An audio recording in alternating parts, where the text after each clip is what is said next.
मैं डॉक्टर जेवी मनीषा बजाज हरिकृत एनजीओ की फाउंडर सेक्रेटरी हूँ। पिछले 22 साल से हम लोग बुज़ुर्गों के लिए काम कर रहे हैं और हमारा बेसिक मकसद सिर्फ ये है कि हम बुज़ुर्गों और युवाओं के बीच में एक सेतु बांध सकें। कई बार बुज़ुर्ग ये समझते हैं कि बच्चे हम पर ध्यान नहीं दे रहे और इस वजह से उन्हें दुख होता है, और सबसे बड़ी बात कि जब दुख होता है तो इंसान जीना नहीं चाहता है और इसी वजह से बहुत सारी मायूसी भर जाती है और बुज़ुर्ग लोग जो होते हैं वो बहुत अलग तरह की मानसिक बीमारियों से घिर जाते हैं। तो उससे बचने के लिए ज़रूरी ये है कि हम लोग बुज़ुर्गों और युवाओं के बीच में एक सेतु बनाएं। हम बुज़ुर्गों से कहते हैं कि वो बच्चों को समझें और बच्चों से कहते हैं कि वो बुज़ुर्गों को समझें। ये एक इंटर जनरेशनल गैप की ब्रिजिंग का एक तरीका है और हम लोग युवाओं को भी ये समझाते हैं कि बुज़ुर्ग किस मानसिक दौर से गुज़र रहे हैं, और हम बुज़ुर्गों से भी ये कहते हैं कि आज के ज़माने का जो युवा है वो आराम की ज़िंदगी नहीं जी रहा, एक भागदौड़ भरी ज़िंदगी जी रहा है। तो ऐसे में क्या है, जब वो घर में घुसता है ना तो बहुत सारी प्रॉब्लम्स अपने सर पे लिए आता है। तो ज़रूरी नहीं कि शायद वो उतना खुशी से बुज़ुर्गों को जो घर में माता पिता बैठे हैं उनको ग्रीट कर पाए। तो बड़ों को ये नहीं समझना चाहिए कि वो उन्हें निगलेक्ट कर रहा है, शायद वो किसी परेशानी से आया है। थोड़ी सी आपस में पेशेंस, समझदारी, अगर ये दोनों मिल जाएं तो बुज़ुर्गों की ज़िंदगी और बच्चों की ज़िंदगी दोनों सुधर जाएंगे। हर बच्चा कंस नहीं होता और मैं कहती हूँ कि माना कि श्रवण कुमार नहीं होता लेकिन बुरा भी नहीं होता। समय के साथ साथ हम लोगों को एक सामंजस्य बिठाना है और इसी और हरिकृत संस्था काम कर रही है। हम लोग बिल्कुल नहीं चाहते कि हमारे देश में, श्रवण कुमार के इस देश में वृद्ध आश्रम होने चाहिए जो कि बुज़ुर्गों को आइसोलेट करके रख दें। हम ये कभी नहीं चाहते। हम ये चाहते हैं कि सब एक दूसरे को समझें, जानें और मिलजुल कर एक अच्छा प्यार भरा समाज बना पाएँ। और इसके लिए हम बुज़ुर्गों के साथ बहुत सारे काम करते हैं। जैसे मैं उनके अकेलेपन को दूर करने के लिए किताबें छापती हूँ ताकि उनके समसामयिक विषयों पर छोटी छोटी कहानियाँ हों। हम लोगों ने एक न्यूज़पेपर पिछले 9 सालों से चला रहे हैं जो स्पेसिफ़िकली सीनियर सिटीजन्स के लिए है और इसका नाम है सांझी सांझ। सांझी सांझ नाम की ही एक स्टोरी बुक कलेक्शन सीरीज़ हमने शुरू की है जिसके 4 खंड आ चुके हैं, 5वां आने वाला है। और ये सारे प्रयास सिर्फ इसीलिए हैं, इवन ये कार्यक्रम भी जिसमें हम बुज़ुर्गों का सम्मान कर रहे हैं, ऐसे बुज़ुर्ग जो कि एक उम्र के बाद भी एक्टिव हैं और दूसरों के लिए मोटिवेशनल हो सकते हैं, और ऐसे युवा जो बुज़ुर्गों के लिए काम कर रहे हैं। तो जब ये दोनों लोग आपस में जुड़ते हैं ना तो परिवार बन जाता है। हम लोग वही परिवार बनाने की कोशिश करें और आज आप लोग जिस कार्यक्रम में शामिल होने आए हैं वो भी इसी और एक प्रयास है। Thank you so much. Thank you. पहले हरिकृत संस्था जो एक काम कर रही है, निरंतर करती आ रही है, तो वो बहुत अच्छी पहल है, बहुत अच्छा कार्य है। और सीनियर सिटीजन जो हमारे वरिष्ठ नागरिक हैं उनके लिए ये कार्य करना चाहिए। वो हमारे समाज का हिस्सा है, वो भी खुशी से रहे, अच्छे से रहे, पूरे स्वतंत्र होकर रहे, वो होना चाहिए। और ये कार्य लोग कर रहे हैं, बहुत अच्छी बात है। सर, फिल्मों का आजकल बहुत बड़ा योगदान देखा जा रहा है और फिल्म कितना जो है इसको जो युवाओं के अंदर जो एक ऐसा चीज़ों को आगे लगा सकती है कि जो बुजुर्गों की सेवा करें, तो बहुत बड़ा महत्व होता है फिल्मों का। ये बहुत बड़ा मैसेज है और फिल्मों के ज़रिए कोशिश तो की जाती है कि ये मैसेज लोगों तक पहुँचे, और अच्छी फिल्मों के ज़रिए मैसेज पहुँचता भी है और युवाओं को भी बुजुर्गों की सेवा करनी चाहिए। सर, आजकल जो है, आजकल डिजिटल ज़माने में जो लोग हैं आजकल बहुत ज़्यादा बिजी हो गए हैं, तो बुज़ुर्गों की तरफ ध्यान नहीं दे पा रहे हैं। तो इस बारे में सर आपकी क्या मैसेज है? ध्यान तो देना चाहिए। हम सब परिवार के लोग हैं, अपने परिवार को लोग ध्यान दें। डिजिटल ज़माना हो चाहे कोई भी ज़माना हो, अच्छा है। अपने ह्यूमन इंटरेक्शन तो हमेशा रहेगा, तो वो रहना भी चाहिए। और बुज़ुर्ग भी अपने आप में खुशहाल ज़िंदगी जिए, खुद स्वतंत्र रहें, तो वो खुद भी खुश रहें। ठीक सर, आज की युवा पीढ़ी को क्या संदेश देना चाहेंगे प्लीज़ सर? जी, आज की यूथ को क्या संदेश देना चाहेंगे आज के मौके पर? मैं ये कहूँगा कि बहुत अच्छी बात है, नई नई चीज़ें उनके लिए आ रही हैं, वो सक्षम है और सक्षम बने, बट साथ में अपने परिवार का, अपने प्रियजनों का, अपने बुजुर्गों का ज़रूर ध्यान रखें। Thank you. मैं अभी वाइस चांसलर हूँ गुरु गोबिंद सिंह इंद्रप्रस्थ यूनिवर्सिटी में। इससे पहले मैं डायरेक्टर प्रिंसिपल था Maulana Azad institute of dental sciences new Delhi. जी, बुजुर्गों की देखभाल को लेते हुए जो ये प्रोग्राम आज ऑर्गेनाइज किया गया है, इसके बारे में क्या कहना चाहेंगे? देखिए, ये एक बहुत ही प्यारी और बहुत ही नेक सोच है कि किस तरह से हमारे बुजुर्ग जिनके पास इतना अनुभव है, जिनके पास इतना इतना एक्सपीरियंस है, उसको हम किस तरह से अपने परिवार के साथ मिलाएं, परिवार से उनसे हम सीखें। बिकॉज आज क्या हो रहा है कि हम डिजिटल युग में हम धीरे धीरे लोगों से अलग होते जा रहे हैं और बच्चे जो हैं परिवार छोड़ के बाहर जा रहे हैं और जो बुजुर्ग हैं वो कहीं ना कहीं इकलौता लोनलीनेस फील कर रहे हैं, यानी वो अकेले हो गए हैं, अकेलापन है और कई बार उनके मेंटल इश्यूज हो जाते हैं, हेल्थ इश्यूज हैं। तो हमें उनको अपने साथ संजो के रखना है, उनको सहजना है, उनका जो भी अनुभव है, उनकी जो ज्ञान है उसको हमें अपनाना है, उनसे सीखना है। देखिए बच्चा जब पैदा होता है और बड़ा होता है तो वो माँ बाप का जो दिखाया हुआ रास्ता है उसी पे चलता है और जब कुछ बन जाता है तब हम माँ बाप को भूल जाते हैं। देखिए ये माँ बाप के प्रति स्नेह, उनका प्यार, उनके प्रति समर्पण, ये हमारी संस्कृति की एक बहुत ही अहम हिस्सा है। मुझे लगता नहीं कि संसार में कोई ऐसा देश है जहाँ बुजुर्गों के पैरों को छुआ जाता। ये एक बहुत ही अच्छी नीति है, बहुत ही अच्छा संस्कार है जो हमारे समाज में देखने में आता है। हमें बुजुर्गों को अपने साथ रखना है, उनका आशीर्वाद हम हमेशा हमारे साथ रहे, ये हमें इंश्योर करना है और साथ ही साथ वो एक पॉजिटिव माइंड में रहे, उनका मेंटल हेल्थ सही हो, उनकी जनरल हेल्थ। देखिए जब आदमी बड़ा होता है तो आँखों का खराब होना, दांतों का खराब होना, शरीर में बहुत सारे विकार आते हैं। ऐसी अवस्था में जब ऐसी अवस्था से वो गुजर रहे होते हैं, हमारा दायित्व और भी बनता है कि हम उनका लुक आफ्टर करें। उन्होंने ही हमें पैदा किया है और उन्होंने ही हमें इस जगह तक हमें लेके आए हैं और आज जब हम कुछ बन गए हैं, समाज ने हमें कुछ स्थान दे दिया है, तो हमारा दायित्व बनता है कि इस पूरे जो वरिष्ठ लोग हैं, जो नागरिक हैं, चाहे वो मेरी फैमिली में है या समाज में है, मेरे पड़ोस में है, मेरे दोस्त या किसी उनके माँ बाप हैं, उनका हमें ध्यान रखना, उनका लुक आफ्टर करना, ये हमारा बहुत परम धर्म है।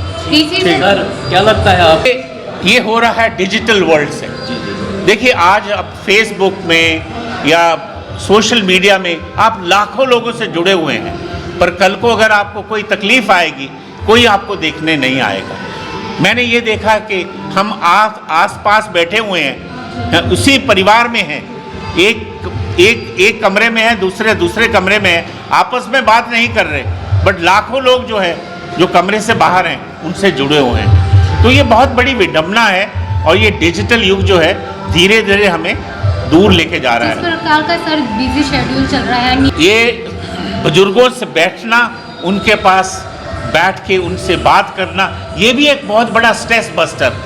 अगर आप थके हारे आते हो और अपने बुजुर्ग के पास बैठते हो, उनसे बात करते हो, तो उससे भी जो है आपका जो बहुत सारा स्ट्रेस है वो ख़त्म हो सकता है और ये विन विन है, उनके लिए भी सही है। बिकॉज वो सारा दिन इंतज़ार करते हैं कि कब मेरे बच्चे, मेरे पोते, मेरे ग्रैंड चिल्ड्रन आएंगे और मेरे से बात करेंगे। तो उनके लिए भी ज़रूरी है और हमें भी, बिकॉज उनसे हम ज्ञान भी अर्जित कर सकते हैं और एक हमारे लिए भी एक स्ट्रेस या जो दबाव है, जो मानसिक तनाव है, उसको हम कम कर सकते हैं।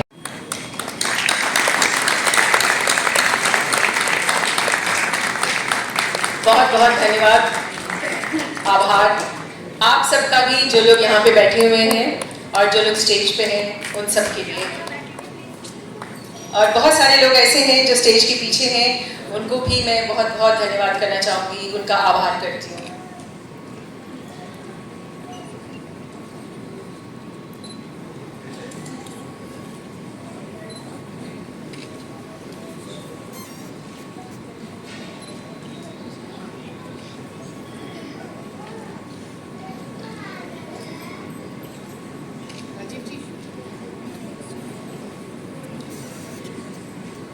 महेश वर्मा जी, आनंद देसाई जो कि भारतीय फिल्म और टेलीविजन अभिनेता हैं, श्रीमती ज्योतिका कालरा जो कि राष्ट्रीय मानवाधिकार आयोग के सदस्य के रूप में कार्यरत, श्री राजीव आनंद जी, और सुप्रसिद्ध अभिनेता श्री आनंद देसाई जी, श्रीमती ज्योतिका कालरा, माननीय सदस्य NHRC doctor JV Manisha Bajaj, जो इस पूरे कार्यक्रम की जिन्होंने रूपरेखा बांधी है, मेरे प्रिय मित्र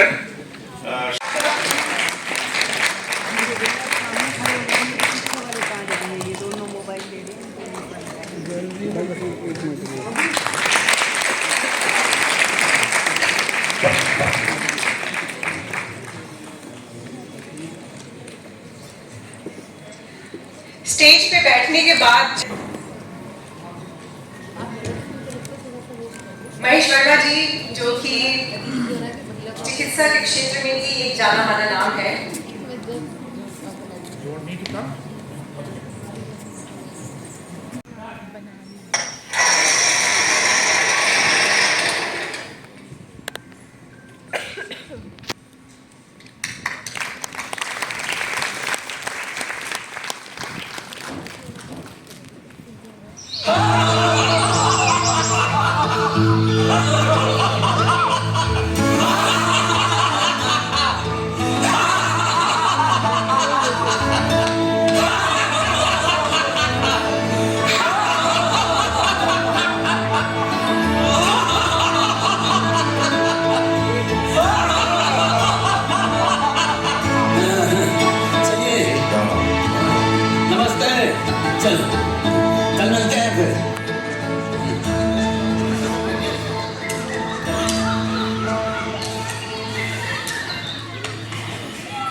चलो नमस्ते। ये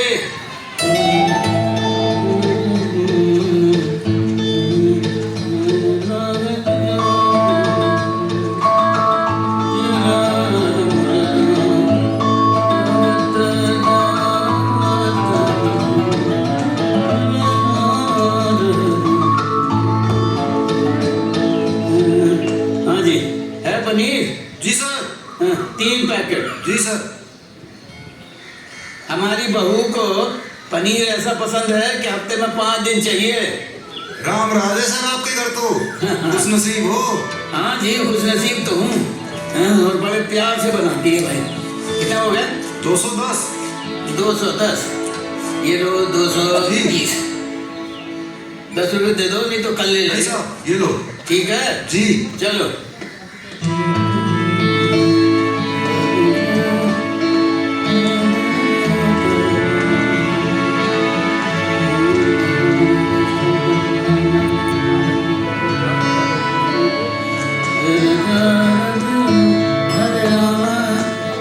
कृष्णा हरे राम हरे कृष्णा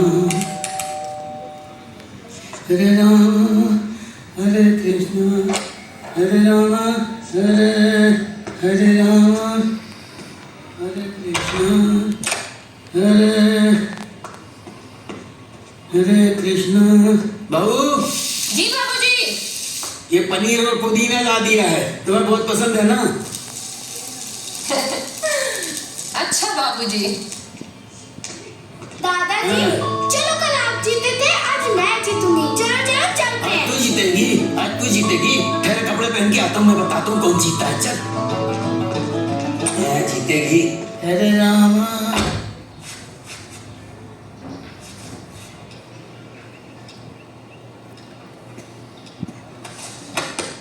दादाजी, जल्दी आओ, गेम इज रेडी।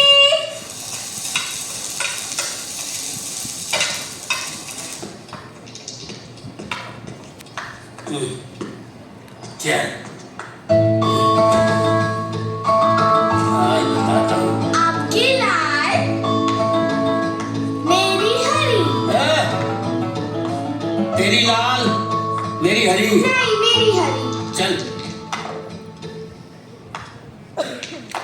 1 बाबूजी नाश्ता।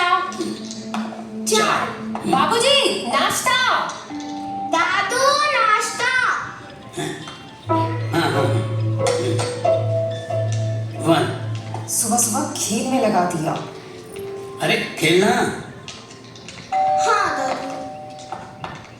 1 2 अरे आज तुम्हें हार ही जाऊंगा। दादू पोहा। पोहा 2 3 4। तुम ना बिल्कुल अपनी माँ पर रही है, कितना ख्याल रखती है मेरा। नमस्ते बाबूजी, क्या बात है पोहा, मैं भी यही खा के आ रहा हूँ। तेरी माँ भी बहुत अच्छा पोहा बनाती है, खाएगा? अरे मैं भी यही खा के आ रहा हूँ बाबूजी। हाँ खा ले। अरे दादाजी, चाचू भी तो वही कह रहे हैं कि वो भी अपने घर से पोहा ही खा कर आए हैं। खा के आया है? जी। अच्छा। बाबूजी वो कल मैं वापस जा रहा हूँ। हाँ बाबूजी कल मैं वापस जा रहा हूँ। वापस? हाँ जी। बेटा जा अपने पापा को बोला जरा। हाँ जी दादू।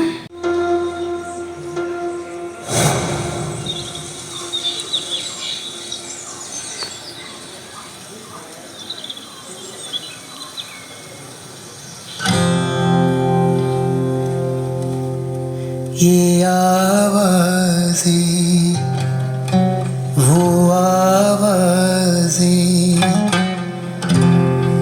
घुलते शीशे जैसी लागे, ये आवाज़ें वो आवाज़ें चटका दिल से दिल का धागा, उन रिश्तों में कैसा लगा, कैसे अब मैं उस घर जाऊं, कैसे अपनों को अपनाऊं।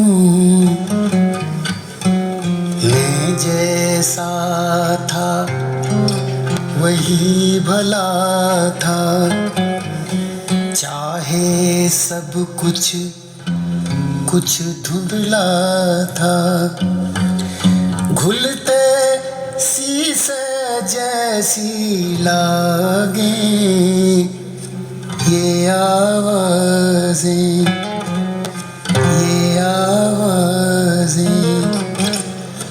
वो आवाज़ें, ये आवाज़ें वो आवाज़ें।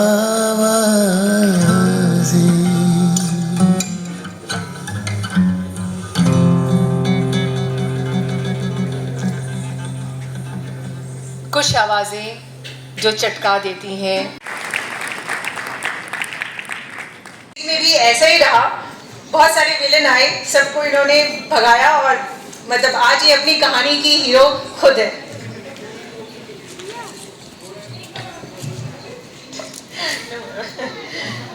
हाँ, नीलम जी के बारे में और मैं आपको बताना चाहूँ कि इनकी जो लाख मुसीबतों और परेशानियों का मैंने जिक्र किया, इनकी एक कंपनी है उसको इन्होंने चलाया, और पंचवटी नामक संस्था जिसमें ये बुजुर्गों को अपने साथ लेके चलती हैं, मैं ये कहूँगी वो है इनकी, और बहुत ही सुंदर, बहुत ही अच्छी। और ये जो घर है सीनियर सिटीजन के लिए विकसित कर रही हैं, यहाँ पे बुजुर्गों को बहुत अत्याधुनिक सुविधा उपलब्ध है और ऐसा मैंने देखा है, इसलिए मैं बड़े कॉन्फिडेंस के साथ ये बात कह सकती हूँ। बहुत बहुत शुक्रिया मैम। तेज जोर से